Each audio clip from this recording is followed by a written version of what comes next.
नमस्कार, स्वागत है आप सभी का हमारा राजस्थान में और मैं हूं आपके साथ शिवांगी पारिक। तो चलिए बुलेटिन की शुरुआत करते हैं, लेकिन उससे पहले नजर डालते हैं हेडलाइंस पर। विधायकों की खरीद फरोख्त को लेकर स्पीकर सीपी जोशी और वैभव गहलोत के वीडियो पर मचा बवाल।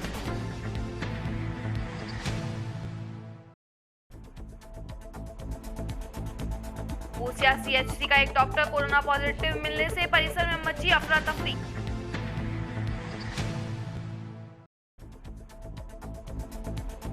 राष्ट्रीय पोषण मिशन के अंतर्गत अभी सारण समिति के त्रिमासिक की बैठक का किया गया आयोजन। और अब खबरें विस्तार से। राजस्थान में चल रहे सियासी संकट के नित नए खुलासे हो रहे हैं। पिछले दिनों विधायकों की खरीद फरोख्त को लेकर वायरल हुए ऑडियो के बाद अब विधानसभा अध्यक्ष डॉक्टर सीपी जोशी और सीएम अशोक गहलोत के बेटे व राजस्थान क्रिकेट एसोसिएशन के अध्यक्ष वैभव गहलोत की बातचीत का वीडियो वायरल हुआ है। इस वायरल वीडियो में दोनों के बीच कांग्रेस के बागी विधायकों को लेकर बातचीत हो रही है। इस वीडियो में डॉक्टर सीपी जोशी वैभव से कह रहे हैं कि 30 आदमी निकल जाते हैं तो आप कुछ भी नहीं कर सकते थे, सरकार नहीं चल सकती थी। स्पीकर डॉक्टर सीपी जोशी और वैभव गहलोत के इस वीडियो के वायरल हो जाने के बाद बीजेपी में एक बार फिर से कांग्रेस पर हमलावर हो गई है। वैभव गहलोत बुधवार को स्पीकर डॉक्टर सीपी जोशी के जन्मदिन पर उनसे मुलाकात करने घर गए थे। यह वीडियो उसी मुलाकात का बताया जा रहा है। इसमें बागी विधायकों के बारे में बातचीत हो रही है। विधानसभा स्पीकर डॉक्टर सीपी जोशी से जब वायरल वीडियो के बारे में फोन पर प्रतिक्रिया मांगी गई तो उन्होंने कुछ भी कहने से साफ इनकार कर दिया। बीजेपी प्रदेशाध्यक्ष सतीश पूनिया ने इस वायरल वीडियो पर प्रतिक्रिया देते हुए कहा कि संविधान में स्पीकर का विशेष दर्जा है, सदन में उनकी भूमिका निष्पक्ष रहती है, लेकिन ऐसे तो सदन में निष्पक्षता नहीं रहेगी। पूनिया ने कहा कि स्पीकर को नैतिकता के नाते इस्तीफा देना चाहिए। बकौल पूनिया, अशोक गहलोत को पुत्र की चिंता कई सालों से है। वीडियो से लगता है कि स्पीकर को भी अशोक गहलोत की चिंता है। स्पीकर को सरकार बचाने की भी चिंता है। झालावाड़ जिले के चौमेला कस्बे में कोरोना पॉजिटिव मरीज आने के बाद से ही पुलिस प्रशासन हरकत में आ गया है। यहां संजय पार्क इलाके में जीरो मोबिलिटी घोषित किया हुआ है। पुलिस ने जवान पूरी तरीके से कोरोना वॉरियर्स के रूप में अपनी सेवाएं दे रहे हैं, तो वहीं थाना प्रभारी कल्याण सिंह अपनी टीम के साथ कस्बे के प्रमुख चौराहे व थाने के सामने आने जाने वाले राहगीरों, वाहन चालकों को रोककर चालान कार्रवाई भी कर रहे हैं। इस दौरान थाना अधिकारी ने बताया कि सभी क्षेत्रवासियों से मुंह पर मास्क लगाने, सामाजिक दूरी बनाए रखने, सैनिटाइजर का प्रयोग करने सहित सरकार द्वारा दिए गए निर्देशों की पालना करने के लिए यहां कहा जा रहा है। किस प्रकार की कार्रवाई की जा रही है? कोरोना महामारी को मद्देनजर रखते हुए जिस तरीके से वापस पॉजिटिव आ रहे हैं, उस हिसाब से बिना मास्क वालों के खिलाफ कार्रवाई की जा रही है और जो इसका उल्लंघन कर रहे हैं उनके खिलाफ कार्रवाई की जा रही है। नागौर के जायल में टिड्डियों को प्राकृतिक आपदा घोषित कर मुआवजा दिलाने की मांग को लेकर भाजपा कार्यकर्ता ने गुरुवार को पूर्व सहकारिता मंत्री अजय सिंह किलक के नेतृत्व में राज्य सरकार के अधिकांश जिलों में आए टिड्डी दल से फसलों के हुए नुकसान को लेकर गुरुवार को मुख्यमंत्री अशोक गहलोत और केंद्रीय गृह मंत्री अमित शाह के नाम उपखंड अधिकारी रविंद्र कुमार को ज्ञापन सौंपकर टिड्डी आपदा को प्राकृतिक आपदा घोषित करने एवं अभिभावित किसानों के लिए मुआवजे की मांग की गई। इस अवसर पर भाजपा मंडल अध्यक्ष रामोजू शर्मा, अरविंद चतुर्वेदी, सुरेश मेघवाल सहित भाजपा कार्यकर्ता मौजूद रहे। खेतों में हुए टिड्डी के नुकसान को लेकर पूर्व सहकारिता मंत्री अजय सिंह किलक ने आज जायल एसडीएम को दिया ज्ञापन। आपका क्या कहना है? आज हमने एसडीएम जायल को नाम यहाँ पर कार्यालय में आकर के केंद्रीय आपदा एवं प्रबंधन मंत्री अमित शाह जी के नाम से एवं मुख्यमंत्री जी के नाम से 2 ज्ञापन हमने दिए और इस ज्ञापन में हमने मांग की है कि जल्दी से टिड्डी के प्रकोप को प्राकृतिक आपदा घोषित किया जाए और जिन किसानों का जायल में नुकसान हुआ है उनको उचित मुआवजा शीघ्र दिया जाए। हमने ये भी मांग की है मुख्यमंत्री जी को ज्ञापन में कि प्राकृतिक आपदा घोषित करने के साथ साथ राज्य के कृषि मंत्री जी को वो निर्देशित करें, कृषि विभाग के उच्च अधिकारियों को निर्देशित करें। भीलवाड़ा में किडनी मरीज को अब सरकारी सहायता नहीं मिलने के कारण दर दर डायलिसिस करवाने के लिए भटकना पड़ रहा है।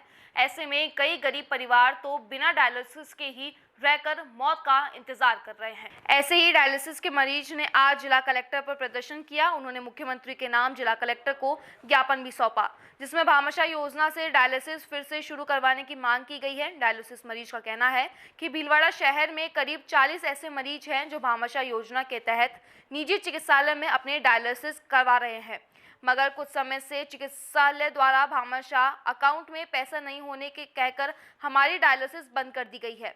हमारे पास भीलवाड़ा आने जाने के भी रुपए नहीं मिलते हैं, तो हम 3000 रुपए देकर कैसे अपनी डायलिसिस करवाएंगे। ऐसे में हम कलेक्टर के मार्फत मुख्यमंत्री से निवेदन करते हैं कि वे हमारे डायलिसिस को बंद नहीं करें, अन्यथा हमारे सामने मौत के अलावा कुछ नहीं बचेगा।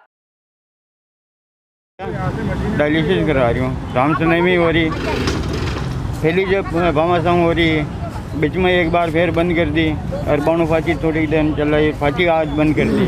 अब पैसा भी कौन है न हालत है हमारी। बिलाड़ा हवा जो कि किराए का 10 रुपया किना कटूँ बाढ़ लवा खजान करूँ डायलिसिस या तो मरनो पेड़ ही। कितना दिन हो गया आपने डायलिसिस? मैंने 5 साल ले गया डायलिसिस कराता ना। अब बात कही स्थिति कितना दिन में कराई? बाणु तो 3 दिन न कराई मैं, पैसा कोना जी गाणु न कराने आज। बारू कराओ तो कितना पैसा लगा? बाणु डायलिसिस करावा तो कम भी 3000 रुपया सही रहा एक डायलिसिस का। अब हमारे हफ्ता में 4 डायलिसिस हो जावे, मान के तरफ अभी कौन है। भामाशाह बाजू चालू हो जावे, कलेक्टर साहब बाजू कर दे, फाचा पैसा डल जावे तो मैं जी सका, बाकी तो कलेक्टर साहब ने भी आश्वासन दिया था कि डायलिसिस बंद नहीं होगा, भामाशाह से इलाज होगा, लेकिन वो आज की तारीख में बंद कर दिया है। और 5-7 पेशेंट तो मरने के कगार पे और 2-5 पेशेंट मर भी चुके हैं। हमारा सबसे निवेदन है प्रशासन लोगों से आश्वासन नहीं देवे और हमारे निःशुल्क डायलिसिस कराने की व्यवस्था करावें, नहीं तो सारे पेशेंट मरने पे मजबूर हो। ऐसे कितने पेशेंट है जो परेशान हो, कितने समय से परेशान है? 70 से 80 पेशेंट है, इसमें 40 से 50 पेशेंट तो करीब 10 महीने से परेशान है। और एक पेशेंट तो ऐसा है जिसकी मिसेज और वो खुद घर वाला नरेगा में काम करके उसके डायलिसिस के पैसे इकट्ठे करके डायलिसिस कराने आता है, और उसके बाद 10 महीने से पैसे नहीं है। वो सब जगह घूम रहा, कलेक्ट्री में, PMO साहब के सामने, CMHO साहब के सामने, किसी ने सब ने आश्वासन दिया, हम कुछ नहीं कर सकते। अगर ऐसे ही है तो फिर सब मरेंगे पेशेंट। हमारा तो आपसे निवेदन है, एक बार भी सबका सारा का भला हो तो अच्छी बात है। इसके साथ ही भीलवाड़ा जिला कलेक्ट्रेट पर NSUI के पदाधिकारियों ने आज ABVP के राष्ट्रीय अध्यक्ष डॉक्टर S सोमैया को हटाने की मांग को लेकर प्रदर्शन किया। इस दौरान उन्होंने गृह मंत्री के नाम जिला कलेक्टर को ज्ञापन भी सौंपा, जिसमें सूबे के खिलाफ कठोर कानूनी कार्रवाई की मांग की गई है। NSUI जिला अध्यक्ष रितेश गुजर ने कहा कि ABVP के राष्ट्रीय अध्यक्ष डॉक्टर S सोमैया द्वारा एक महिला से अश्लील हरकत की गई थी, जिसका वीडियो सोशल मीडिया पर वायरल हो गया, मगर फिर भी पुलिस अब तक कोई कार्यवाही नहीं कर रही है। हमने आज प्रदर्शन करके मांग की है कि सूबे के को पद से हटाकर उनके खिलाफ कड़ी कार्यवाही की जाए।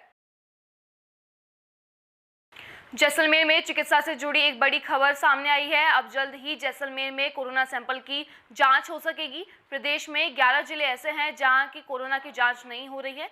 राज्य सरकार ने इन सभी जिलों में जल्द से जल्द TRPRC मशीन सेटअप करने का निर्णय लिया है। ऐसे में अब जैसलमेर में भी कोरोना की जांच हो सकेगी। गौरतलब है कि कुछ समय पहले तक जैसलमेर के सैंपल जोधपुर जाते थे और उसके बाद बाड़मेर में जांच शुरू होने के बाद बाड़मेर जाते थे। बाड़मेर में 48 से 72 घंटों में रिपोर्ट आती थी, लेकिन अब जैसलमेर में जांच शुरू होने के बाद उसी दिन सैंपल की रिपोर्ट आ जाएगी। सरकार के आदेशों के बाद PMO और CMHO की मशीन लगाने को लेकर जगह की तलाश शुरू कर दी गई है।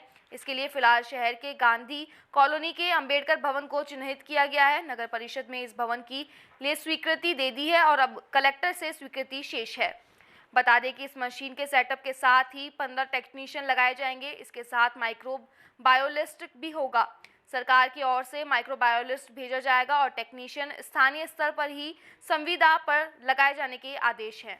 इन तकनीकी कर्मचारियों को जोधपुर ट्रेनिंग के लिए भी भेजा जाएगा। गौरतलब है कि मशीन से कोरोना के अलावा स्वाइन फ्लू और अन्य वायरस बीमारियों की भी जांच की जा सकेगी।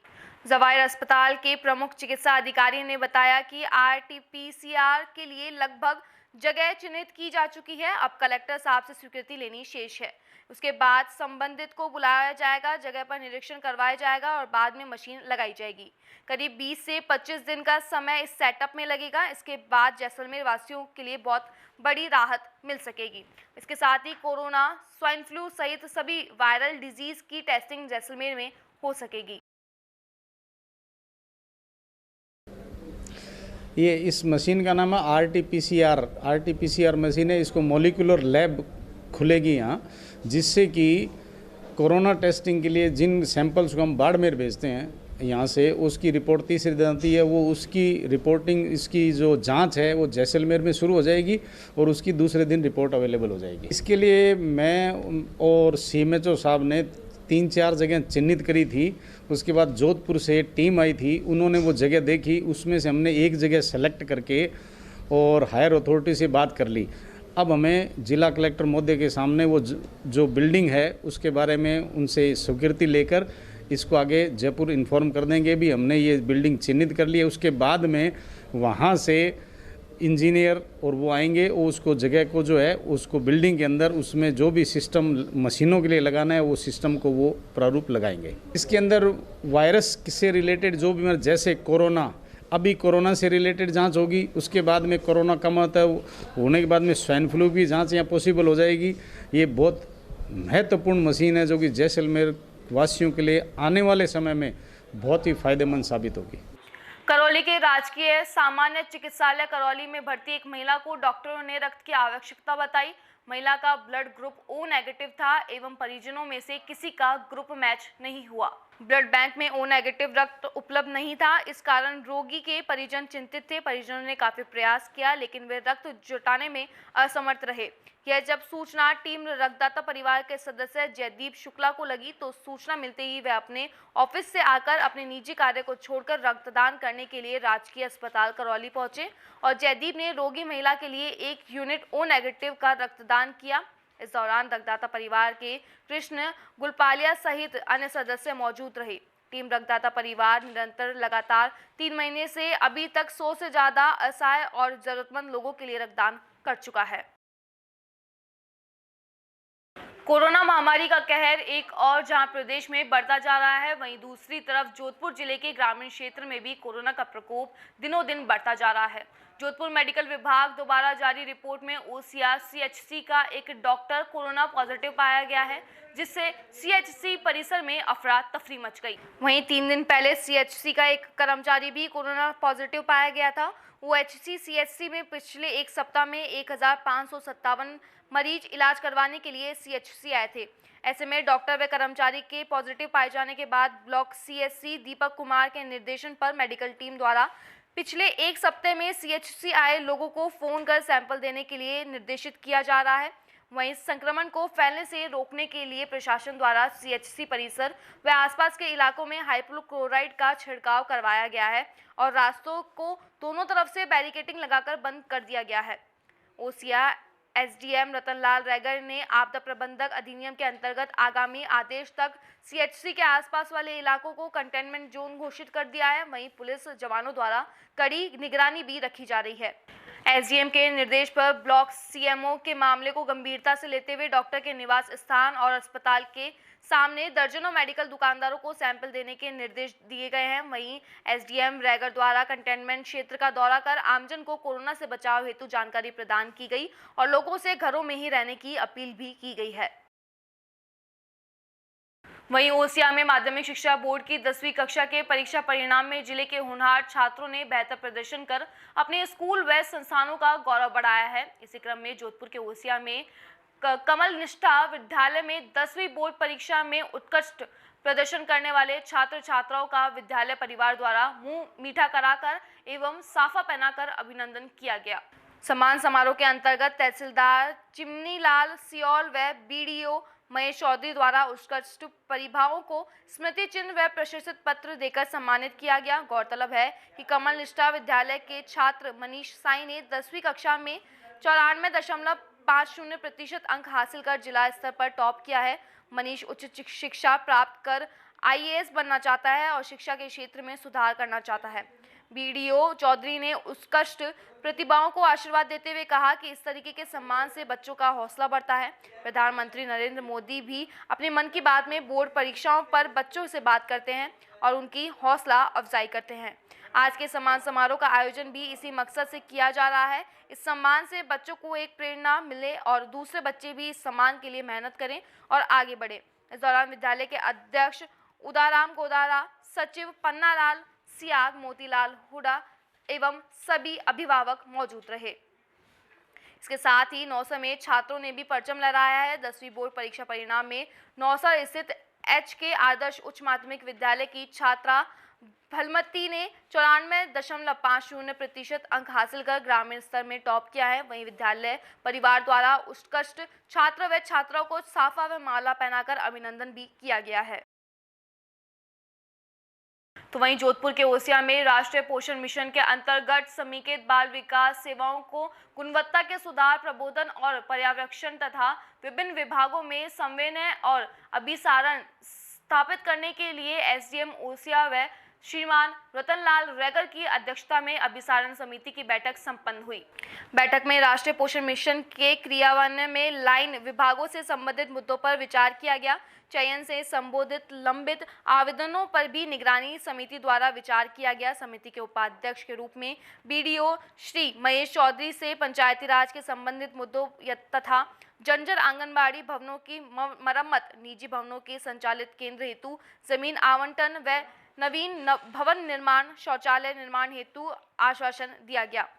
स्वास्थ्य विभाग से BCMO डॉक्टर दीपक कुमार ने नियमित टीकाकरण, 5 वर्ष तक के समस्त बच्चों को ORS पैकेट वितरण, स्कूल नहीं जाने वाले किशोर बालिकाओं के लिए सैनिटरी पैड वितरण, आयरन फ्लोराइड एसिड के वितरण के संदर्भ में समन्वय स्थापित करने की बात कही है। शिक्षा विभाग के ACBO सुजीत चौधरी और RP रामदयाल मीणा ने स्कूल में संचालित आंगनबाड़ी केंद्रों हेतु 100% मेंटर टीचर की नियुक्ति की जानकारी दी और विद्यालय परिसर में न्यूट्री गार्डन विकसित करने हेतु पूर्ण सहयोग करने एवं PHED विभाग द्वारा आंगनबाड़ी केंद्रों में पेयजल व्यवस्था सुनिश्चित करने की बात कही गई। सदस्य में समिति के सचिव CDPO तिवरी और ओसिया रावत राम कड़वासरा ने बताया कि परियोजनाओं की यथास्थिति से समिति को अवगत करवाया गया है और राष्ट्रीय पोषण मिशन के प्राप्त लक्ष्यों और लंबित लक्ष्यों का विवरण समिति के समक्ष रखा गया है। न्यूट्री गार्डन का उद्घाटन समिति की बैठक के बाद SDM और BDO द्वारा कार्यालय परिसर में जामुन अमरूद का पौधारोपण कर न्यूट्री गार्डन का उद्घाटन किया गया। इसके साथ ही अब प्रत्येक आंगनबाड़ी केंद्र में फल देने वाले पौधे और सब्जियों के रोपण द्वारा न्यूट्री गार्डन का विकास किया जाएगा। न्यूट्री गार्डन पोषण संबंधी आवश्यकताओं के संदर्भ में आंगनबाड़ी केंद्रों को आत्मनिर्भर बनाने हेतु दूरदर्शी और महत्वाकांक्षी कार्यक्रम है। ओसिया से प्रतापनगर, जसनाथ नगर, बेचारण होते हुए छाबड़ा तक जाने वाले रास्ते को प्रतापनगर सरहद के ग्रामीणों द्वारा बंद कर देने के चलते जसनाथ नगर के ग्रामीणों को आवागमन को लेकर परेशानी का सामना करना पड़ रहा है। जसनाथ नगर के ग्रामीणों ने ग्राम सेवा सहकारी समिति खेसासर के अध्यक्ष बबूता राम लेगा के नेतृत्व में तहसीलदार को ज्ञापन सौंपकर बताया कि ओसिया से प्रतापनगर होते हुए जसनाथ नगर, खेतासर, बेचारण होकर छाबड़ा तक जाने वाले रास्ते को प्रतापनगर, ओसिया तथा जसनाथ नगर, खेतासर के सरहद पर खरसा नंबर 466 के मालिक ने शनिवार को प्रातः रास्ते पर खाई खोदकर कटीली झाड़ियां डालते हुए बंद कर दिया। इस रास्ते से होकर आवागमन करने वाले ग्रामीणों व स्कूली बच्चों को परेशानी का सामना करना पड़ रहा है। ज्ञापन में बताया गया कि पूर्व में इसे खरसे के मालिक द्वारा रास्ते से होकर लेकर सहमति दी गई थी। तत्पश्चात सूचना मिलने पर कार्यवाहक तहसीलदार चमन लाल सियोर के मौके पर निरीक्षण कर ग्रामीणों को आगामी कार्यवाही का आश्वासन दिया गया है। फिलहाल हमारा राजस्थान में बस इतना ही। आप देखते रहिए DPK न्यूज। नमस्कार।